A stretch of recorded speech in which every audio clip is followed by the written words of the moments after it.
Physical activity మీరు చెప్పారు చాలా ఇంపార్టెంట్. వారానికి 30 మినిట్స్ చొప్పున పర్ డే 4 డేస్ చేసిన చాలు.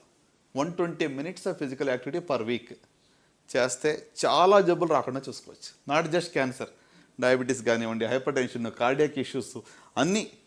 Even mental health will be much better అండి. మనం productivity will be much better. నేను ఒకరోజు జిమ్కి వెళ్ళకపోతే, వాక్ చేయకపోతే ఆ రోజు నా ప్రొడక్టివిటీ తక్కువగా నాకు తెలిసిపోతుంటుంది.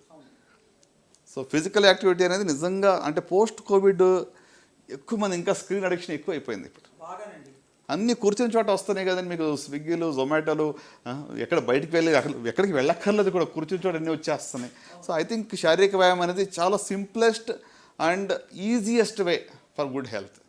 అంటే మంచి ఆరోగ్యం కోసం ఎక్స్పెన్సివ్ ఏమీ మనం చేసే అవసరం లేదు. ఫుడ్ చాయిసెస్, ఏమంటే physical activity, right, drink lots of water, ఇవన్నీ దీనికి ఖర్చుతో లేని పని ఇది.